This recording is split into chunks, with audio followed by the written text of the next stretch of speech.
Ya, karena di saat itu ada revolusi industri di benua Eropa dan Amerika. Jadi skuter matic sendiri yang kita kenal tadi ada sepeda motor, begitu ketemu dengan CVT dinamain skutik karena otomatis.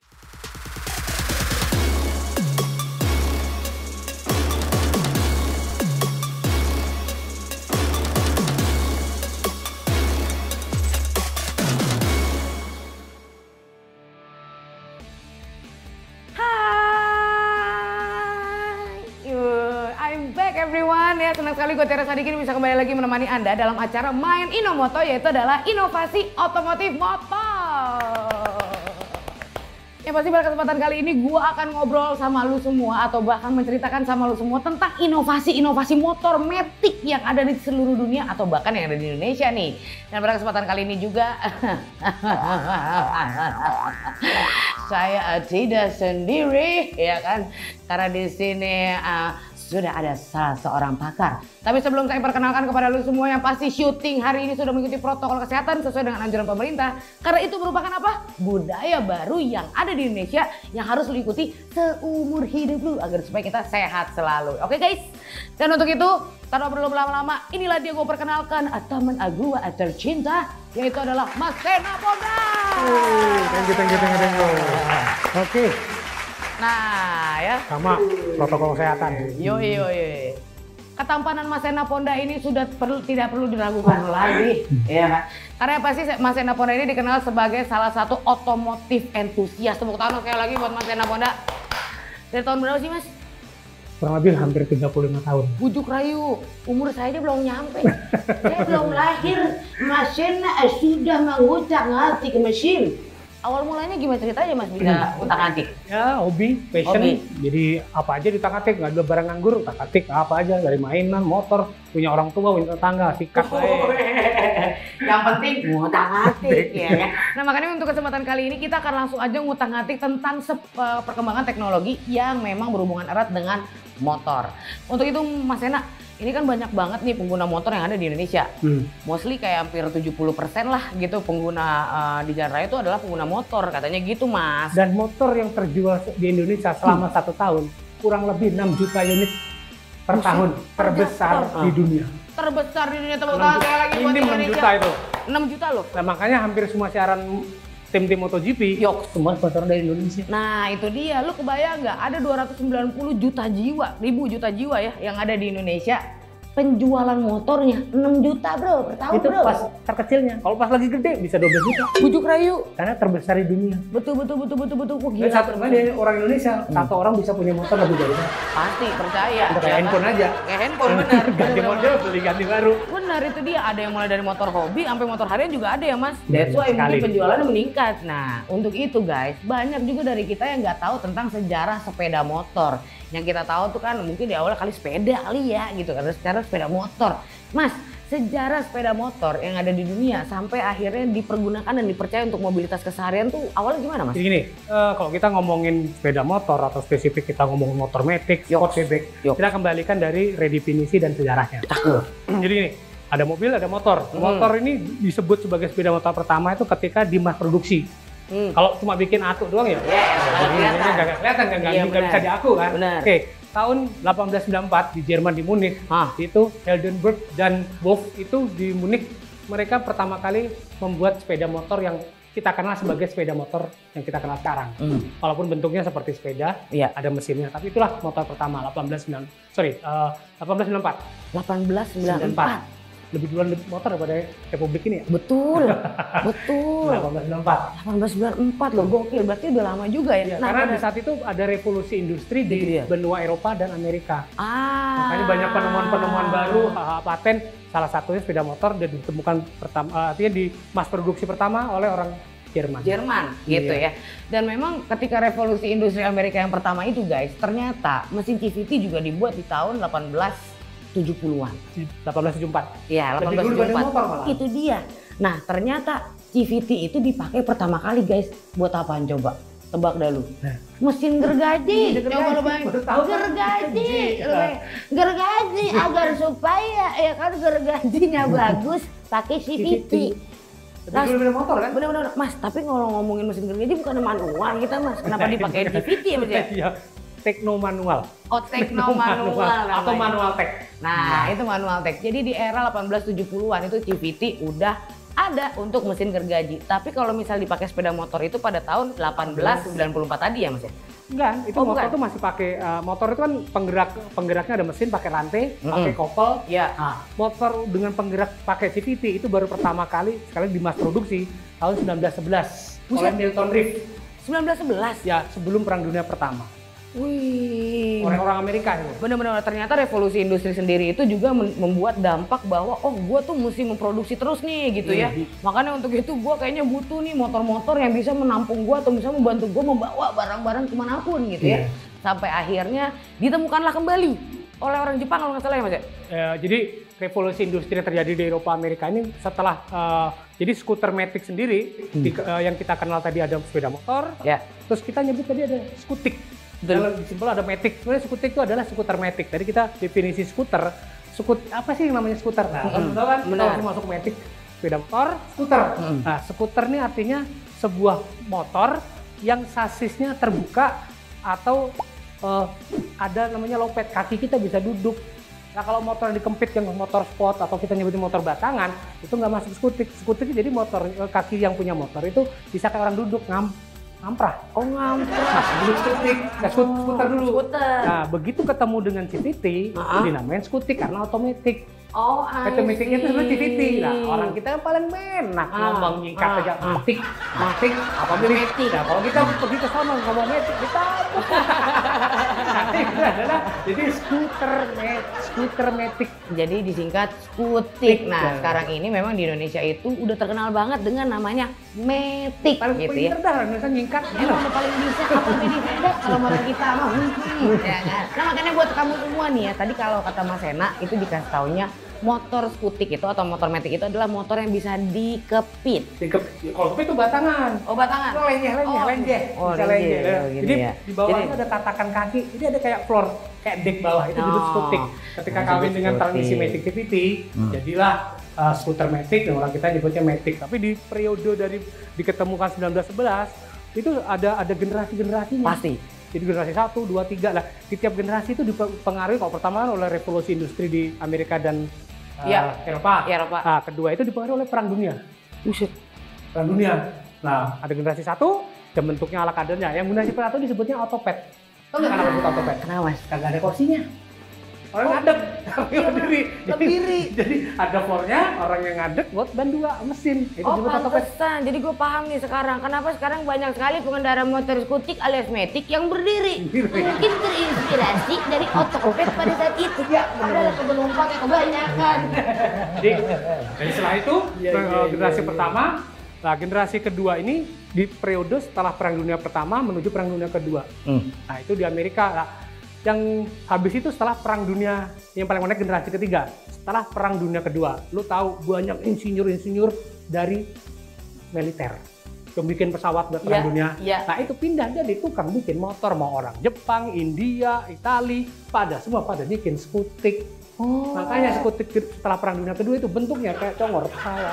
Bentuknya kayak lontong itu, kayak celup-celup. Karena awal lontong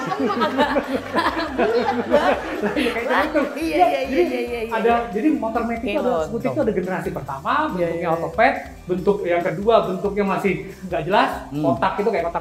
Bemo, bener. Nih, lu lihat di gambarnya nih. Kayak bemo kan, bener kan? Karena skutik itu tidak harus roda 2. Badan Keselamatan Transportasi Amerika mendefinisikan sepeda motor, skutik, autopet itu berdasarkan berat, kecepatan, bahkan sampai SIM yang punya. Makanya kalau lu tahu SIM yang baru itu kan tadi kita bilang tadi. Kemarin tuh sempat ada heboh-heboh kan di Indonesia. SIM C dibagi kelasnya buat mobil itu sebenarnya ngikutin dari Badan Keselamatan Nasional Transportasi di Amerika. Motor gede, beratnya 1.500 ton, larinya 50 mil per jam, SIM-nya harus SIM M1. Betul. CC-nya 150. M2 gitu. M2 terus M3 sampai autopet, sampai bahkan skuter listrik. Sampai ada sepeda listrik. Nah, itu di luar sana diatur. Jadi artinya definisi kapasitas segala macam itu ada semua lah. Ini kita tadi ngebahas generasi ketiga. Nah, itu tadi di generasi ketiga itu unik bentuknya lah. Disitulah cikal bakal lahirnya skutik booming di Italia, Eropa itu terkenal dengan tadi Lambretta, Vespa, Jepang juga ada, India ada. itu pasca kurang lebih 1946 sampai 68. Itu kurang lebih generasi pertama, kedua, ketiga dari yang namanya Scooter. Gokil. Jadi perkembangan dunia otomotif itu nggak cuma begitu-begitu aja bro. Jadi mungkin karena itulah dia ya, teknologi itu sebenarnya sejarah dan teknologi itu erat kaitannya dengan kebutuhan manusia pada saat itu perkembangannya apa. Lu bayangin revolusi industri pertama kali ya kan, tiba-tiba udah nyiptain yang namanya motor, ya kan, mobil segala macem. Nah sekarang diikuti dengan perkembangan lagi teknologi yang segala sesuatu yang serba canggih, serba kece, ya kan akhirnya nongol nih semuanya nih. Ya nongol, jadi generasi ketiga sampai generasi kita sebut modern yang kita sebut sebagai Matic itu tadi. Nah ngomongin tentang masalah SIM, gue pengen banget kasih lo informasi sedikit. Jadi ternyata pemerintah itu sedang yang namanya mengeluarkan peraturan baru bagi Anda para pengendara motor, yaitu apabila SIM C Anda nih, itu seperti yang Mas Ena tadi bilang, bahwa SIM C lu itu bakalan di-upgrade bro. Jadi kalau misalnya motor lu 250 cc kurang, itu lu SIM C. Bener ya Mas? Ya. Kalau cc lu 250 sampai dengan 500 cc, SIM C1 bre. Kalau 500 ke atas sampai dengan motor listrik, itu SIM C2. Jadi makanya buat lu semua nanti bakalan ada yang namanya sosialisasi atau bahkan pemberitahuan lebih lanjut karena pemerintah itu lagi mempersiapkan sarana dan prasarananya kurang lebih pada bulan Agustus dan juga September 2021. Itu tepuk tangan sekali lagi buat pemerintah Indonesia.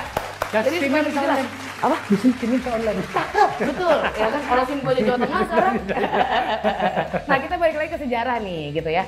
Karena memang sekarang itu kan juga ada perbedaan-perbedaan yang mungkin ya Mas ya, mulai dari kalau dulu kan kayaknya kelihatannya kayak motornya ketempur banget. Sekarang juga udah dilengkapi dengan looks. Gitu kan. Apakah itu juga menyesuaikan dengan apa ya Mas? Beratnya kah atau segala macam gimana? Jadi sempat dari yang tadi generasi ketiga sampai 1968 itu sempat mati suri lah motor CVT atau Scooter. Emang apa Mas? Pada sibuk yang lain kali ya. Oh iya, karisan kali. Sibuk modal. Iya. Jadi tapi disitulah kita dulu zaman tahun 50-60 mungkin pernah ada ngomong, ada bercandaan ngomong Lambretta lu. Buset. Bener, bapak gue sering banget ngomong gitu sama ibu gue. Lambretta banget sih nih. Gua pikir tuh gimana kali Lambretta tuh ternyata gue baru tahu juga dari Mas Ena. Itu ternyata cak-cakan itu tuh asal dari motor, bro. Lu bayangin deh. Motor aja Mas. Motor, jadi di Italia itu generasi ketiga tahun 50-an tuh ada motor dua. Vespa yang kita kenalnya dari grup Piaggio Group sama Lambretta. Ini dua motor pabrikan dengan nama berbeda. Seperti kita kenal Yamaha, Honda, Lambretta. Nah, dua motor ini masuk ke Indonesia sekitar tahun 50-60-an. Nah cuma motor zaman itu bolotnya minta ampun. Lama banget emang? Ya pelan nih motor tahun segitu mana bisa kebut. Iya ya, kan dari kata bolot lambat itu lah, ini kalau ada orang lamban sering dikatain Lambretta. Oh begitu, jadi buat lu ya kalau mageran bisa dunia ya. Bagi lu kalau misalnya mageran atau bahkan jalan lambat atau perlu tenceng, nanti kita akan kasih nama Lambretta.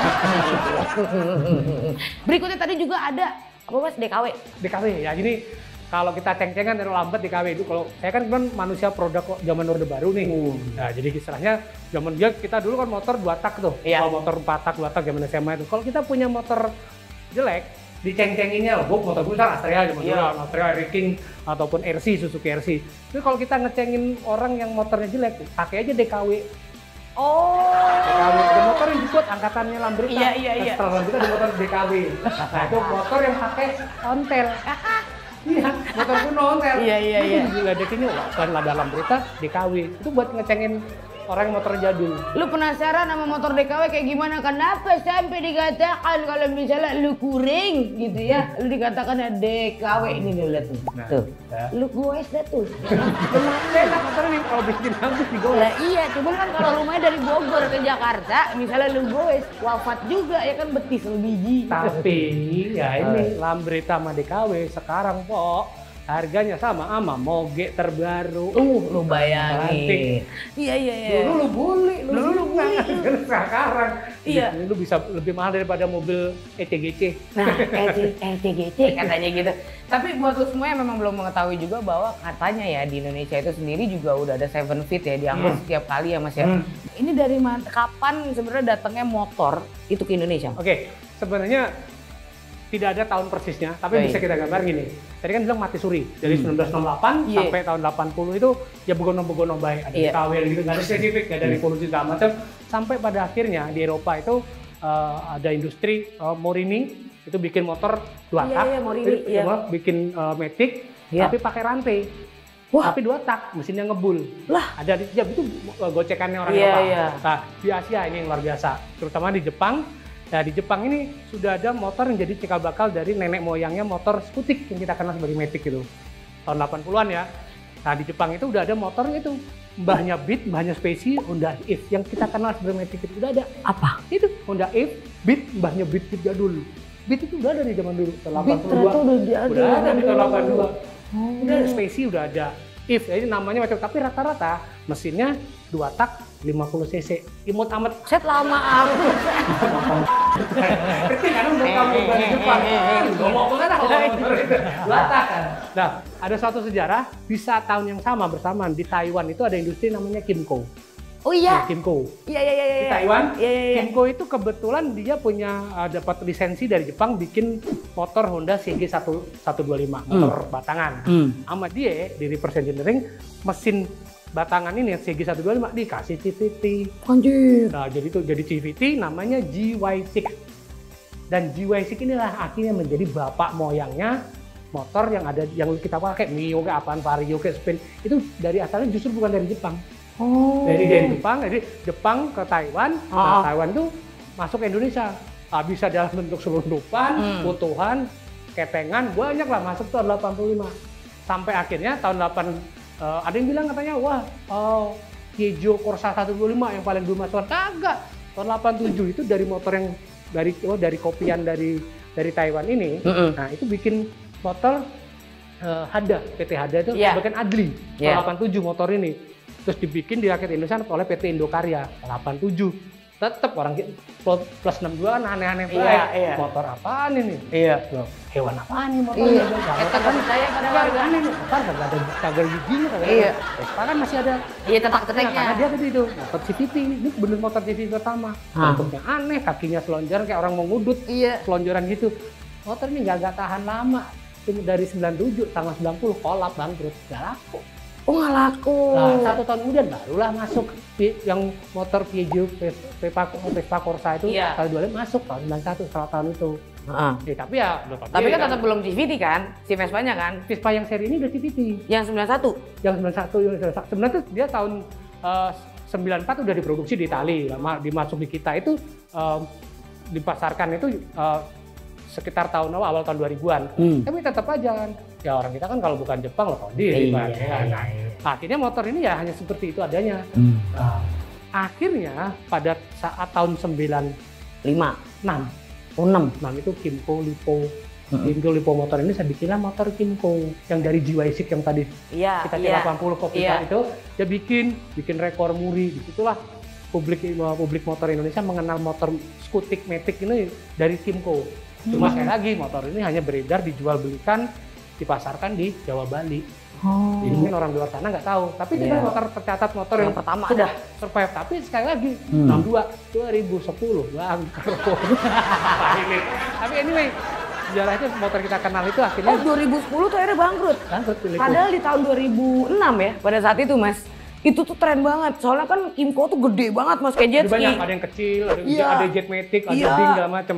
Tapi itu tadi, publik Indonesia tuh lucu, kalau kagak Jepang kayaknya nggak bisa bertahan lama. Nggak percaya ada ya. Kimco yang dari Lipo motor ini, kita ngomongin Kimco ya, itu akhirnya bangkrut, terus 2017 lahir lagi Kimco lagi, sampai sekarang ada lagi. Tapi itulah Kimco. Tapi motor yang kita kenal sebagai Matic yang jutaan unit, yang the best seller, sekarang motor batangan, bebek, apalagi bebek sama sport, kagak ada apa-apanya. Bener. Iya, sekarang 80% lebih dikuasai Matic. Nah, jadi motor Matic yang kita kenal itu pertama kali, ya itu bukan pertama kali, dipopulerkan bener-bener boomingnya itu tahun 2002 oleh Yamaha. Iya.